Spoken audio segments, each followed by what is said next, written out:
Hi, welcome back to the podcast. For those of you who are new, I'm Ashish. Today we're going to be talking about whether drugs are becoming an epidemic in the UK. Hi guys, I'm Kanishka. I'm gonna give you a brief overview of some of the legal drugs that actually are overused and are kind of contributing to this epidemic.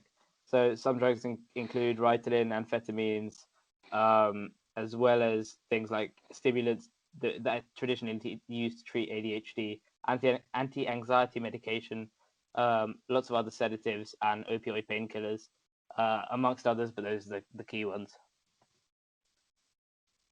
So just a little bit about illegal drugs and stats of the volumes of drugs in the UK.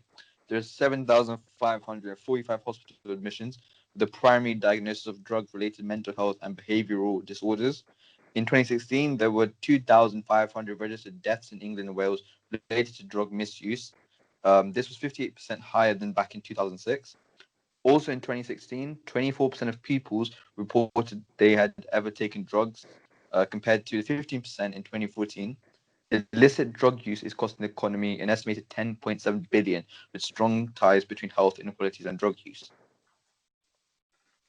All right, so those are obviously very concerning numbers, and I think the main point I want to really uncover is what effects do illegal drugs actually have on this so-called epidemic. I mean, is it illegal drugs that are causing the main concern for the authorities? I think with different drugs, there's different effects. So the effects can be depressants, hallucinogens, stimulants. So depressants slow or depress the function of the central nervous system. So they slow the messages going to and from the brain. Hallucinogens distort your sense of reality. So you may see or hear things that are not really there, or see things in a distorted way. So the effects can be emotional, psychological, euphoria, jaw clenching, gastric upset, and nausea. Then you've got stimulants which speed or stimulate the central nervous system. So Yeah, increased heart rates, blood pressure, and body temperature. I It think acts like caffeine, and you see nicotine, which is very common right nowadays.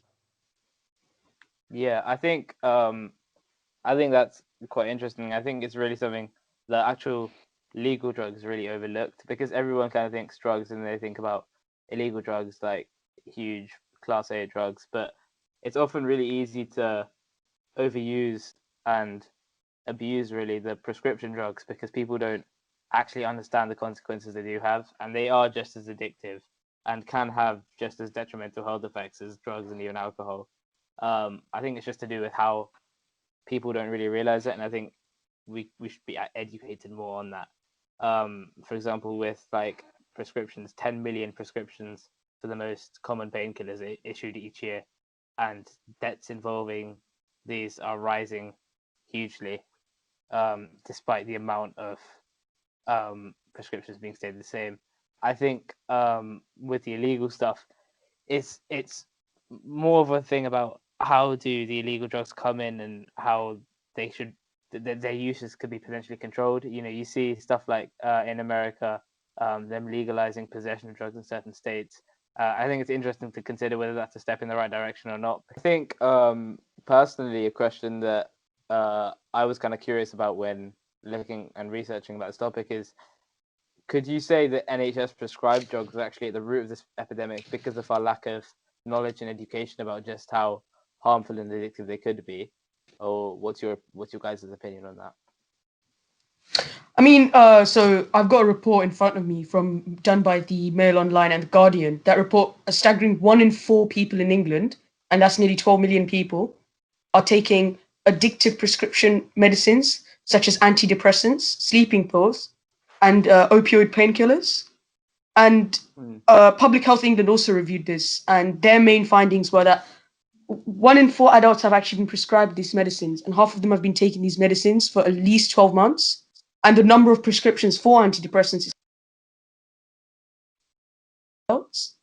And the highest prescribing rates are in areas with the greatest social deprivation. And you can see that all of these factors don't help, and they're combining to add to the problem. I mean, especially the last point about it being in socially and economically unstable areas within England. It raises the issue of whether people will begin to sell these to make money, and soon prescribed drugs are on as bad as illicit drugs, and they become illicit because the people are selling them with intent to gain money illegally. And you're maybe questioning the NHS's choice here, that whether using antidepressants is the right choice, and they should really, really try and refrain from prescribing these. And I the think numbers have gone up significantly in the past couple of years. so. I think that's kind of difficult to weigh in because obviously depression is something that's quite subjective in its nature. So it's quite hard to necessarily prescribe the right drug all the time. And obviously you see like legal drug epidemics in the US, for example. And I think it's just important that we learn from other countries' mistakes and try and learn where we can fix this before it grows into a larger issue than it already is. Kanishka, I think depression, although with the antidepressants it can be prescribed, it's going to have those negative effects. What I'm curious about is the ethical objections for prescribing drugs. I understand with utilitarianism, they relatively tolerate the use of recreational drugs as long as the drug in question is not addictive or it doesn't damage in the long term. So if the drug is relatively harmless and creates a lot of pleasure, then from that utilitarian standpoint, there'll be nothing particularly wrong with it. But what do you guys have to say with religious perspectives? I mean, I can speak for Hinduism and Buddhism, and they both say that using stimulants, any sort of stimulants, whether that be prescribed drugs, illicit drugs, or even alcohol, affect your spiritual journey in a very negative way. And it's mainly the fact that the biochemistry of the brain wasn't built for us to take these so-called drugs, and that's why I Yeah. think that the main concern I have here is that you're going against a lot of religions. I'm sure it's not just two religions, and I only speak for these two religions, but your spiritual journey, essentially your path to enlightenment, as it were, would really get ruined because you're using substances that make you forget who you are, perhaps not only who you are, and what you're doing as well. So Yeah.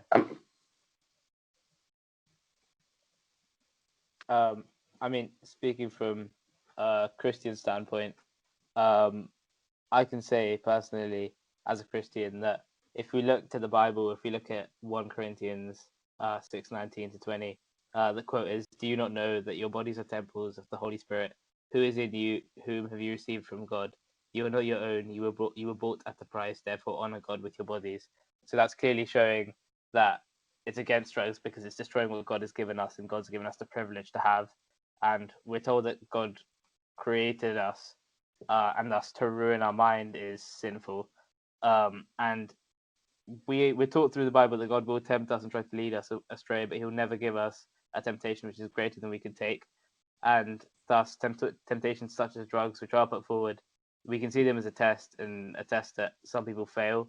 But the nature of Christianity is that you should be forgiving. So I think it's about Christianity is heavily against drugs, but I think there's always, because of that element of forgiveness, the idea that no matter what you've done, you can be forgiven and still get into heaven and God's eternal kingdom and everything. But I think it's quite interesting what you said, Viven, about utilitarians being okay with kind of like non-harmful, non-addictive drugs, because what I guess that kind of raises the question: what drugs are not harmful and not yeah, addictive? and that's a whole other minefield that we'd have to cover. And so, I mean, in summary, I would say that while and while these drugs, from a utilitarian point of view and from a humanist point of view, they would really help better the human race, as we have people that do need these drugs. But I would also really raise the objection that these drugs can be potentially used for illicit means and therefore would have to be monitored really carefully.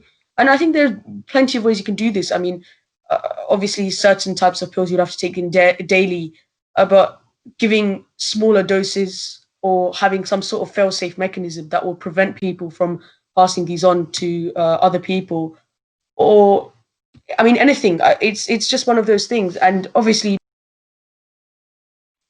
crackdown, and all the police are trying to uh, source them and find them out. So I think it's mainly the NHS drugs, from my standpoint, that could end up causing a massive epidemic in the country. And I mean, overall, there are many ethical objections against it from a religious standpoint.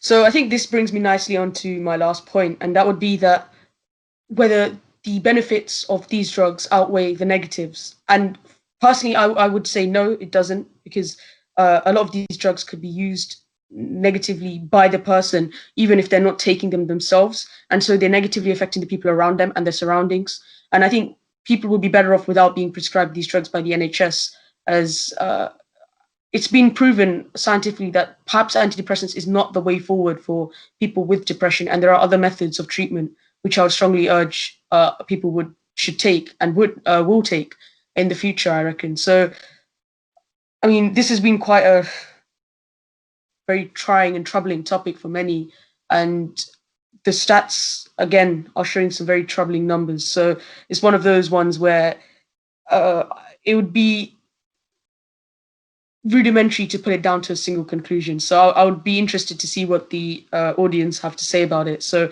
please leave a comment on your thoughts for today, and make sure you don't forget to like, subscribe, and follow our Instagram page to follow all the latest news for all our podcasts and some extra facts. Cheers, guys. Thanks.